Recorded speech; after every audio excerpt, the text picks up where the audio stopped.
What's the time period for people meters? People meters, Nielsen has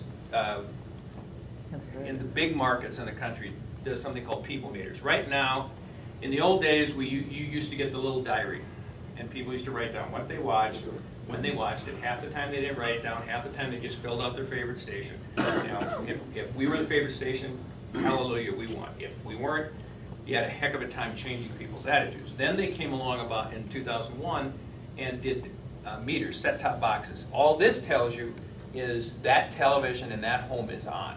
Doesn't tell you who's watching, doesn't tell you which male, female, age group, kids, whatever. It just tells you it's on. The next step is called people meters, in which it will tell you what age, what demographic, what ethnicity, all those kinds of things. They were supposed to, the problem with it, of course, is it's very expensive. We went from paying about $70,000 or $80,000 a year for our Nielsen numbers to paying $700,000 a year for the overnight ratings. And the ratings ended up going down. The next level, they're going to want $1 million from each television station in order to get people meters. I'm not sure, you know, they put it off because I think they saw the handwriting that they were going to start losing customers because there's not enough benefit for me there to spend that kind of money. I think what I hope the next cool thing will be is the cable and satellite guys will get together and take all that real data from 80% of the market. Just tell me what the damn numbers are. I'll estimate the other 18%. But that would give you a real number that you could charge real metrics like the web. The web, I sell an ad, gives you 500,000 impressions. You don't get 500,000 in one. When I get to 500,000, that's it. You want to buy some more? I'll give you some more. Television isn't like that. If I promise you a 5 rating and I give you a 10 rating, no one gives me 5 more rating point value. But if I give you a 4 rating, they want that other rating. So, I mean, it's kind of uneven, and we've done it to ourselves because that's what it is.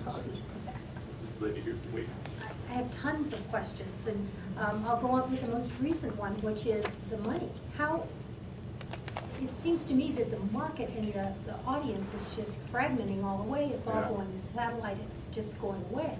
How are you going to keep having a job? How are you going to have a local news? I mean, we can say whatever we want to about the quality of what we're seeing on TV, but if you're not even there to put it on, so how does that happen? How do you stay in business? Where does money come into your checking? We have to reinvent ourselves, which we're trying to do at some point. I think if you look at, I'll answer it in one way, in that every time there's a new technology or new something, they say, well, this is going to go away.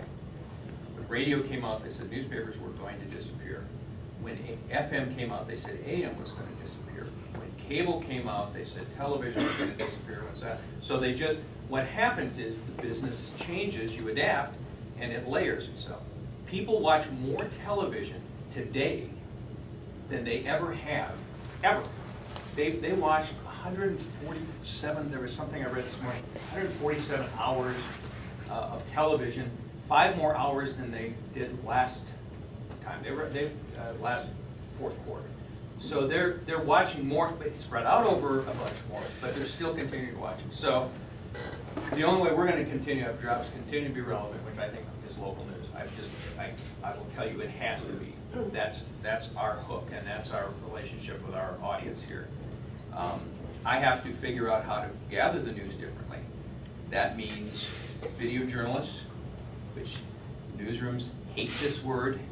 Someone said multimedia journalists, MMJs is what they're going to be called, in which right now I have a photographer, I have a producer, I have a reporter, I have an anchor, I have a web guy.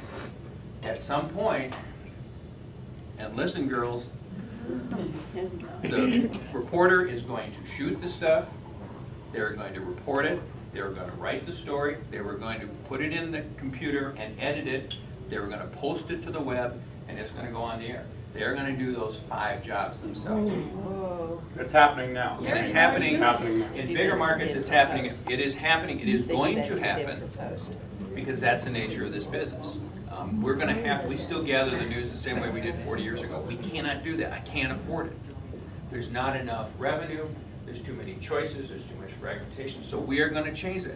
Now the good thing is, if I do it smart and right, instead of 15 photographers and 15 reporters and 12 anchors, I might have 20 anchor photographers gathering content. I might end up with more content because I've got more people doing it, but overall I got fewer people in the newsroom.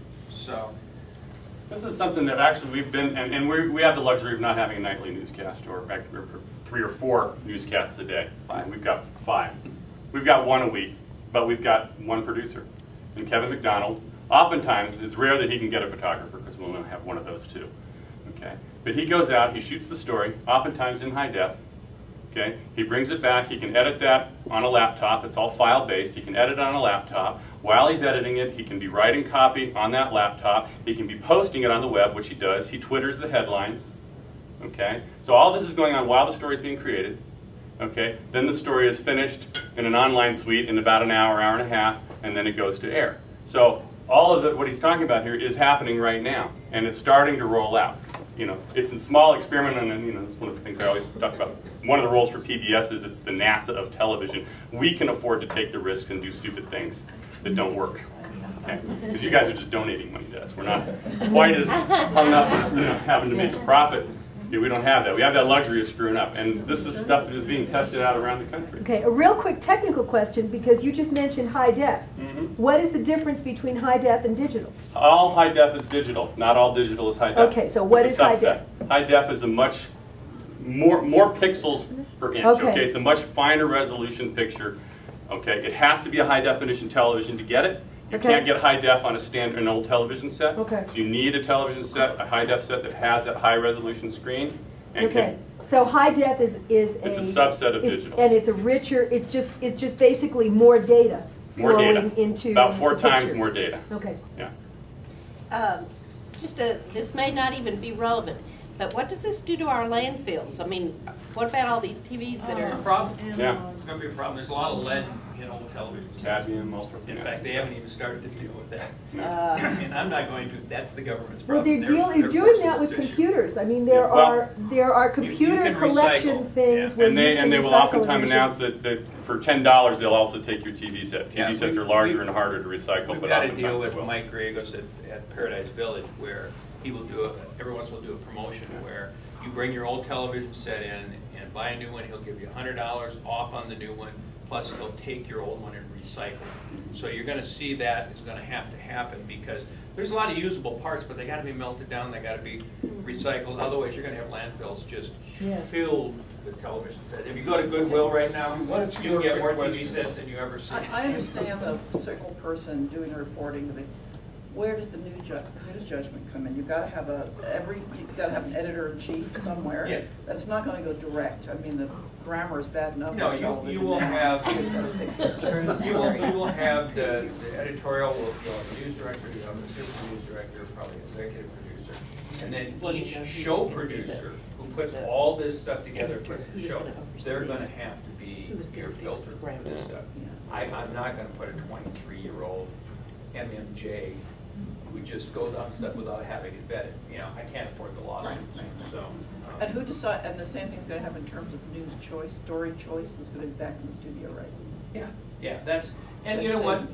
In some ways, that starts with me on down too. We try to decide. We don't always get to do it, but you try to decide who you are, so that and unfortunately we end up somewhat looking all the same. We've made a real effort in the last few months to try to get away from it bleeds and leaves and another game shooting in the South Valley. No one cares, and we're trying to get away. It's difficult because New Mexico has so much of that, and it tends to be your breaking news. But we really are making a concerted effort to try to get away from that. So if I have more content to choose from, I can kind of filter that kind of stuff away too.